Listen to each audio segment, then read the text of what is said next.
Welcome back to my channel. I'm Traben, and in today's video, we'll be doing a review for The Scarlet Alchemist by Kylie Lee Baker.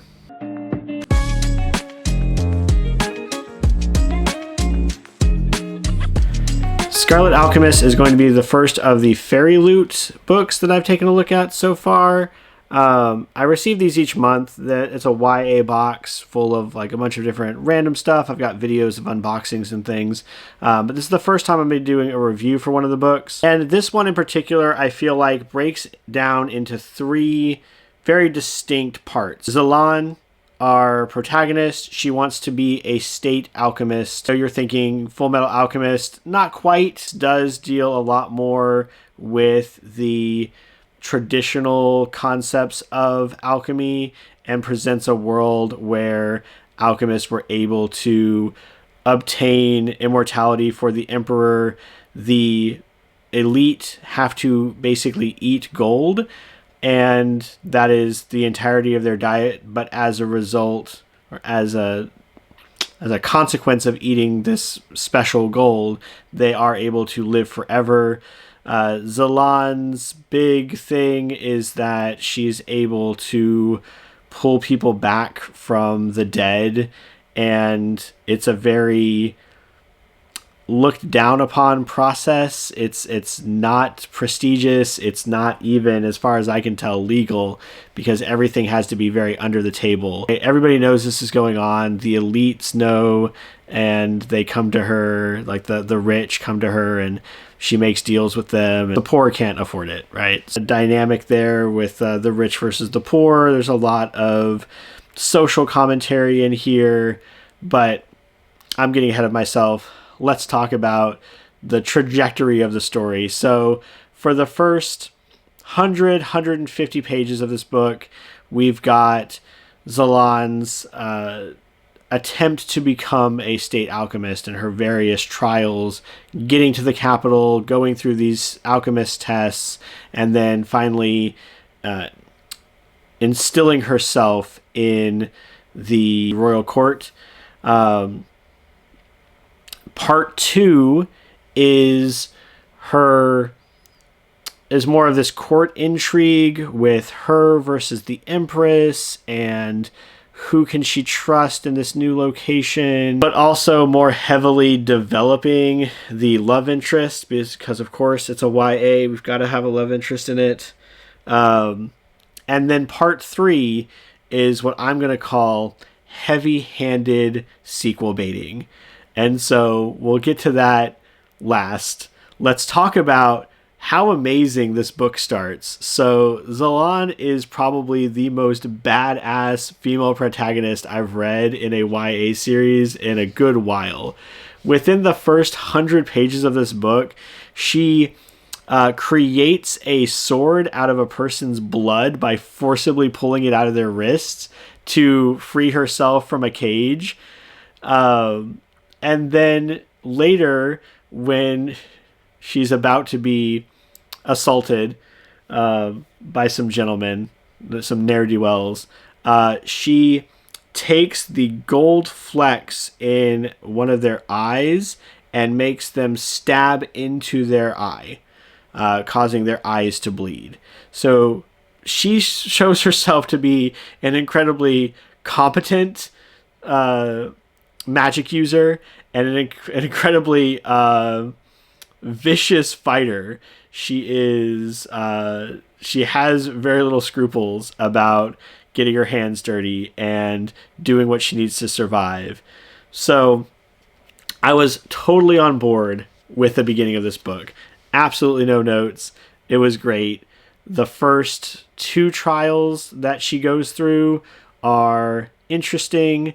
The way that they try to push her down, because she is dealing with not only the fact that she is I can't remember what term they use. She's mixed race, and that is a very frowned upon thing in this society. So her father was it's not quite the term for, an Englishman or something like that, because the world is slightly not where it's slightly not our world, but it's got that same vibe to it. A lot of people don't even want to refer to her as her name. Her name additionally means something about a flower, I want to say, and it's a very non-traditional name. It feels very awkward to people. She doesn't like her name either. She is of the opinion that her father failed to do what he said he would do, and so she would take his notes and be better than him, not as a way of like honoring his memory because he disappeared when she was younger, but as a way of like one-upping him. So even in that relationship where she's like, I didn't know my father, and he went away and he hasn't been back, and but I don't miss him. I actually hate him, and I'm just gonna be a better person. I'm gonna be a better sorcerer than him, just to show him up, just to show him how it's done. Loved all that. That was all great. Once she gets to the capital, things slow way down. The last test for the alchemists is they give them a big old barrel of fool's gold, and they're like, there's one piece of real gold in there, find it. And so she goes through, she doesn't know how to use her alchemical skills to figure this out, and so she has to go through and like physically like piece by piece go through this entire barrel. It very much fell in line with the rest of the trials, but it didn't have as flashy of an ending. It didn't have as captivating of a story because it's just her digging through this pile and like desperately trying to find the piece and arguing with the person afterwards. You know, there's all these there's very much a through line of life is not fair for her. People are not fair to her. They're all trying to trick her and take advantage of her. So that last trial was a little underwhelming in the way that it was presented. Once she gets into the court, there's still action happening. There are still mysteries and stakes that are coming up, but there's something about it that doesn't feel as powerful as the beginning. And I think the issue is that her goal at the start was to get into the capital, to become a state alchemist. She achieves that goal about halfway through the book, and then it becomes these other problems, these other issues that she has to resolve, and they're not really her fight. They're not really the things that she was expecting to have to deal with. And it leads to the story kind of stalling a bit before it can pick up again. The second part also much more heavily features her love interest, who is, of course, the prince. I don't feel like that's a spoiler. He shows up in the first, 50 pages, if that. And she, to her credit, she is very much like, I don't have any interest in you. Get away from me. You're weird. You have, really stupid opinions on things because you're completely detached from reality. There's some resistance there. It's not really enemies to lovers. She just doesn't care for him at all. He's very much smitten by her. And so there was something a little bit more realistic about that. She's not swooning over him and falling head over heels. It is very much more of a slow burn relationship building. It's complicated by the end, a lot, really bad. And so, yeah, we got to talk about the end, and I'm going to avoid spoilers as best I can, but I don't know if I'm going to be able to with this one. The end has so much sequel baiting, so much of these events that are happening that don't feel right for the conclusion of a book unless you know that book is going straight into another book. A bunch of characters, I can't avoid spoilers, a bunch of characters die, a lot of them. And then in bringing back some characters, they have to inhabit other people's bodies. And that leads to a lot of problems with relationships you've built up.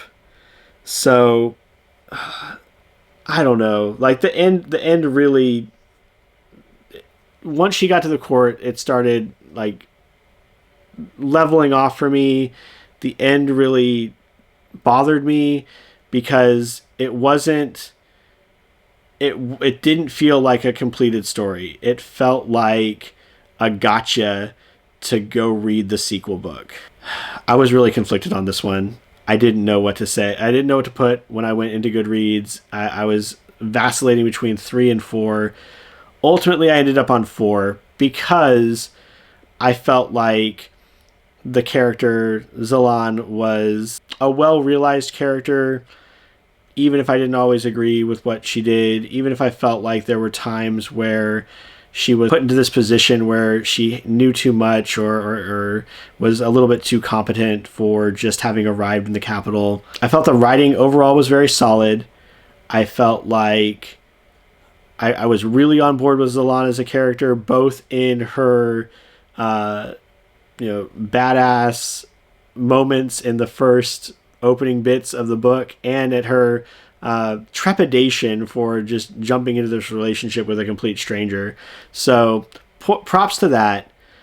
I couldn't give it a 5 because of the ending. Yeah, ended up at a 4. I would say if you're a fan of magic systems that stray more toward the scientific magic side, where you've got like established rules and definite things that you're able to do, you might enjoy the system here. I don't think it is as strongly developed as some others that I've read, but it does lead to some very cool scenes and some very interesting uses of abilities that are showcased by a wide range of characters. So it's not just Zalan. Once she gets into the capital, there are all these other state alchemists, and they all have like their own thing. Again, think like Full Metal Alchemist. They all have their own little gimmick that they're really good at.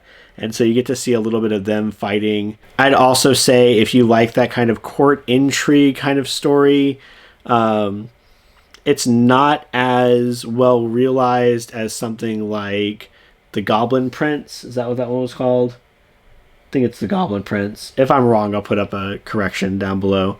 It's not as well realized as that book, but it does have that kind of idea of like the upper echelon, the backstabbing and the interplay of these different forces within the capital. It also has a good bit of not quite found family.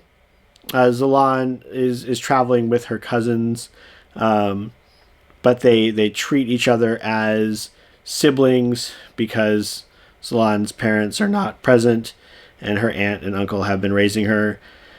There is some complication to that later on in the story, but again, if you like that kind of feeling to your books, that might be another reason to read it.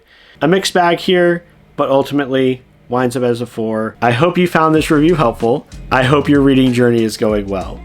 Please like, comment, and subscribe so we can grow this corner of our BookTube community. And until the next one, take care.